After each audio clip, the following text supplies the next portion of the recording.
What up? It's Interview Style. Very rarely do we do extended editions in Interview Style of movies that we've seen, but I recently rewatched Project Hail Mary. I put it on without asking, and Kelly Ray sat down and watched it all the way through, which is relatively rare for a movie that she's not only seen, but seen recently.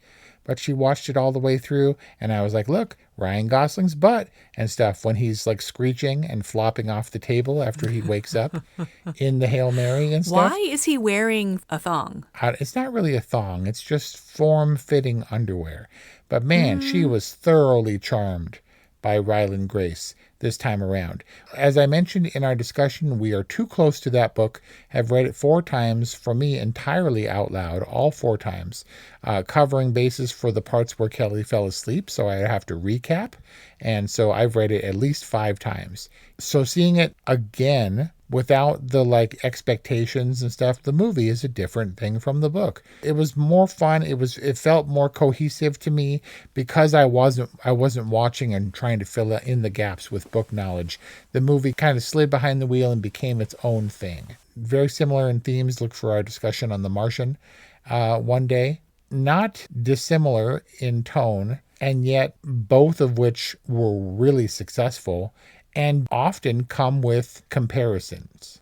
Similarities between The Martian and Project Hail Mary, both based on novels or novellas by Andy Weir. And science-based problem solving with a single likable white dude in space. But I'm saying they're not so inextricably tied that they can't stand on their own and be successful and beloved for different reasons. I wouldn't say they were different generations, but The Martian is 10 years old now. What did you get from Project Hail Mary the second time around? I was a little self-conscious about it. I think we built it up a little bit too much. It was overhyped for Brian. I think he was kind of in a funk and wanted to be delivered from it and wasn't, at least not initially. I, too, found it to be a little bit more enjoyable the second time around. Not to say that it wasn't enjoyable the first time, but I was relaxed. I think maybe like you doing the constant real-time comparison to the book. I just enjoyed it for what it was. I enjoyed Ryan Gosling for who he is and what he brings to the performance.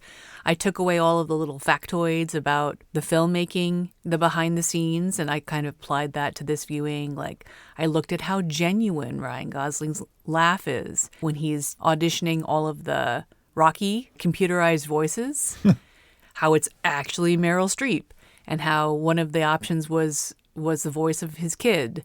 And that's a genuine laugh that he gives, where he's unwittingly hearing his kid, that they slotted in their voice. His kid was the sexy ooh la la voice? It was one of the voices, it was his child. And he ad-libbed the Meryl Streep line, and then they went and got her afterward.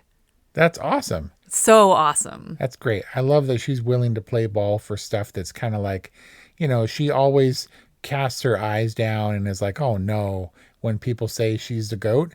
Or people say she can do anything. So it's kind of nice that she has that little presence and they make a meta joke like that. Does that count as meta? Yes. I think it's meta. Fun, collaborative in that way. It seems like Phil Lord and Chris Miller didn't take themselves or the movie or Ryan Gosling too seriously. Ryan Gosling, in fact, being the producer, as we discussed in this movie, they weren't like, okay, we got to sell this. It's so important. Just tonally, they kind of went with it in a way that made Ryland Grace super likable. And I really like that for as effects heavy as it was, they still just kind of kept some of the ad libs and as much as possible kept it practical with Rocky and his Rocketeer. James? That being said, the movie's hella long. Nah, dude, it's like 2:23 or something. And it gets off to a fairly slow start if you don't have context. Well, we got to talk about the science, the Petrova line and stuff.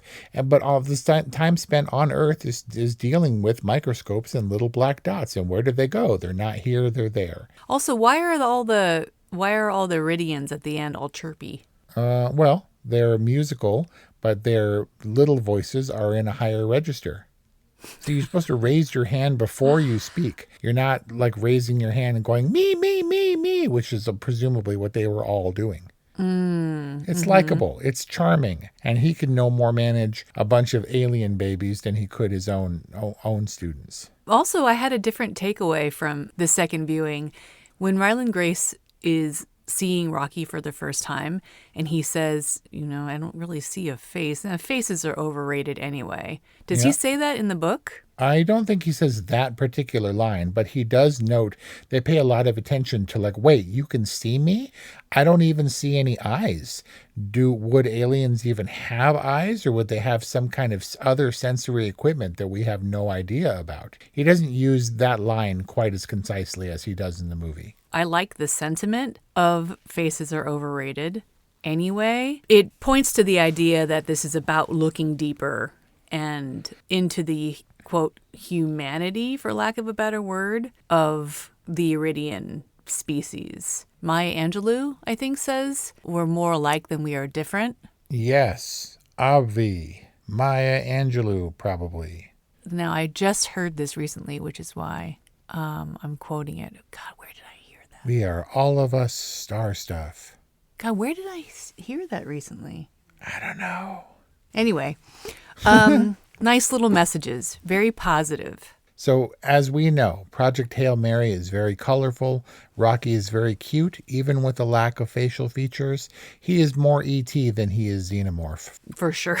Yeah, and yet, when Ryland Grace walks down the deep, dark tunnel, when he walks and peers through the xenonite into the enclosure for his first encounter with an alien life form, and it jumps out Jaws style and scares him, without context, that would scare the bejesus out of Bean, right? Like he fully screams and Rocky lurches into frame and squeaks at him. And then he says, I'm sorry. It's just he scared me. There's no way that's not a terrifying moment for a child if you're not following the marketing campaign or haven't seen the trailer. Yeah, we tried to get the girls to watch it and they declined. They went to the other room and they watched Goat. And then halfway through, Brian was like, I don't think they would like this. I don't think this is appropriate for them. Of course, that would have been scary. I watched very closely the second time when Rocky prompts Ryland to take his helmet off. And I noted that it wasn't clear enough for me that I would have taken off my helmet. It was supposed to be some kind of leap of faith, but I think it was silly. One, there's no way that Rocky could have known that Ryland and his suit were extricable. Like, yeah, he never saw him without the suit. How did he know the suit wasn't a part of him?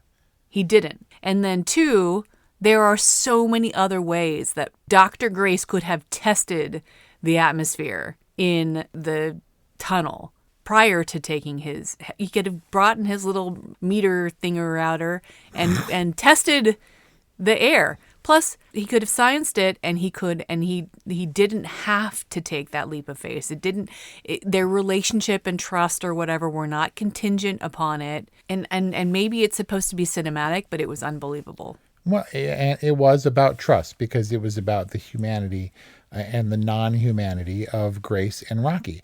And I totally get that. It's a little bit like how many people were aware that they were creating that xenonite chain so that they could put the sampler down into Adrian's atmosphere at a certain depth where there would be a mass of life, where they could get not only astrophage from Adrian, the planet around Tau Ceti, but also any possible predator, which they didn't know was going to be present.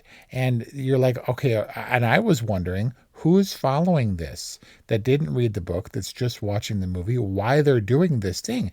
Kind of doesn't matter because it was an action movie and it was ultra thrilling and intense when Rocky's like, no, Grace, you will die. Come inside now. And he's dicking around on the top of on the spacecraft and losing the sample container and stuff. And the atmosphere is on fire and he's getting blown all over the place and he almost dies. Like, it's so much a part of the action and a part of the movie, it kind of doesn't matter. Like, the stakes for whether or not Grace would die if he takes off his helmet is it pales in comparison to the bond they forge when he trusts his little alien buddy and removes his helmet in blind faith and survives. So you agree? I agree. Kind of implausible at times, but these are the concessions made for Project Hail Mary, the movie, versus the book, both of which I really, really enjoyed revisiting. Which you should do with our episode. Yeah. And discussion on Project Hail Mary at orwhatevermovies.com or wherever you get podcasts. Thanks for playing. I love you. Goodbye. Everyone has heard about the U.S. space program, but what is actually going on at NASA? Get the real story in 4 minutes or less with the NASA Daily podcast from Electricast. Join astronauts and researchers as they conduct groundbreaking experiments, work on the International Space Station, and reach for the stars. NASA Daily, your cosmic update. Electricast. Electricast.